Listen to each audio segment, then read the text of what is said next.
اے یعقوب کی اولاد، میرے وہ احسان یاد کرو جو میں نے تم پر کیے تھے، اور یہ کہ میں نے تم کو جہان کے لوگوں پر فضیلت بخشی تھی، اور اس دن سے ڈرو جب کوئی کسی کے کچھ بھی کام نہ آئے، اور نہ کسی کی سفارش منظور کی جائے، اور نہ کسی سے کسی طرح کا بدلہ قبول کیا جائے، اور نہ لوگ کسی اور طرح مدد حاصل کر سکیں۔ اور ہمارے ان احسانات کو یاد کرو جب ہم نے تم کو قوم فرعون سے نجات بخشی۔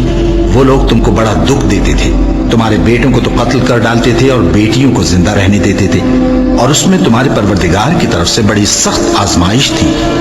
اور جب ہم نے تمہارے لیے سمندر کو پھاڑ دیا، پھر تم کو تو نجات دی اور فرعون کی قوم کو غرق کر دیا، اور تم دیکھ رہے تھے۔ اور جب ہم نے موسیٰ سے 40 رات کا وعدہ کیا تو تم نے ان کے پیچھے بچڑے کو معبود مقرر کر لیا، اور تم ظلم کر رہے تھے۔ پھر اس کے بعد ہم نے تم کو معاف کر دیا تاکہ تم شکر کرو۔ اور جب ہم نے موسیٰ کو کتاب اور معجزے عنایت کیے تاکہ تم ہدایت حاصل کرو۔ اور جب موسیٰ نے اپنی قوم کے لوگوں سے کہا کہ بھائیو، تم نے بچڑے کو معبود ٹھہرانے میں اپنی جانوں پر ظلم کیا ہے، تو اپنے پیدا کرنے والے کے آگے توبہ کرو، پھر اپنوں کو قتل کرو، تمہارے خالق کے نزدیک تمہارے حق میں یہی بہتر ہے۔ پھر اس نے تمہارا قصور معاف کر دیا، وہ بے شک بڑا معاف کرنے والا ہے، بڑا مہربان ہے۔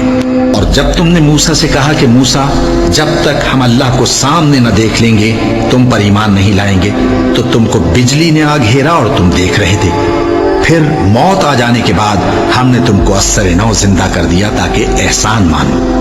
اور ہم نے بادل کا تم پر سایہ کیے رکھا اور تمہارے لیے من و سلوہ اتارتے رہے کہ جو پاکیزہ چیزیں ہم نے تم کو عطا فرمائی ہیں ان کو کھاؤ پیو، مگر تمہارے بزرگوں نے ان نعمتوں کی کچھ قدر نہ جانی، اور وہ ہمارا کچھ نہیں بگاڑتے تھے بلکہ اپنا ہی نقصان کرتے تھے۔ اور جب ہم نے ان سے کہا کہ اس گاؤں میں داخل ہو جاؤ اور اس میں جہاں سے چاہو خوب کھاؤ پیو، اور دیکھنا دروازے میں داخل ہونا سجدہ کرتے ہوئے اور حطوۃ کہنا، ہم تمہارے گناہ معاف کر دیں گے اور نیکی کرنے والوں کو اور زیادہ دیں گے۔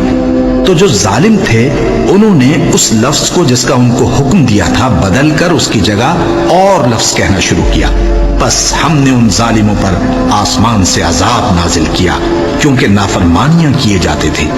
اور جب موسیٰ نے اپنی قوم کے لیے ہم سے پانی مانگا تو ہم نے کہا کہ اپنی لاٹھی پتھر پر مارو۔ انہوں نے لاٹھی ماری تو اس میں سے 12 چشمے پھوٹ نکلے، اور تمام لوگوں نے اپنا اپنا گھاٹ معلوم کر کے پانی پی لیا۔ ہم نے حکم دیا کہ اللہ کی عطا فرمائی ہوئی روزی کھاؤ اور پیو، اور زمین میں فساد نہ کرتے پھرنا۔ اور جب موسیٰ نے اپنی قوم کے لیے ہم سے پانی مانگا تو ہم نے کہا کہ اپنی لاٹھی پتھر پر مارو۔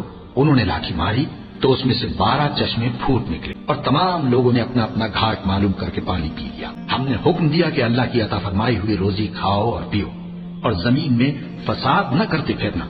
اور جب تم نے کہا کہ موسیٰ، ہم سے ایک ہی کھانے پر صبر نہیں ہو سکتا، تو اپنے پروردگار سے دعا کیجئے کہ ترکاری اور ککڑی اور گیہوں اور مسور اور پیاز وغیرہ جو نباتات زمین سے اگتی ہیں ہمارے لیے پیدا کر دے۔ انہوں نے کہا کہ عمدہ چیزیں چھوڑ کر ان کے بدلے ناقص چیزیں کیوں چاہتے ہو؟ اگر یہی چیزیں مطلوب ہیں تو کسی شہر میں جا اترو، وہاں جو مانگتے ہو مل جائے گا۔ اور آخر کار ذلت و رسوائی اور محتاجی و بے نوائی ان سے چمٹا دی گئی، اور وہ اللہ کے غضب میں گرفتار ہو گئے۔ یہ اس لیے کہ وہ اللہ کی آیتوں سے انکار کرتے تھے اور اس کے نبیوں کو ناحق قتل کر دیتے تھے، یعنی اس لیے کہ نافرمانی کیے جاتے اور حد سے بڑھے جاتے تھے۔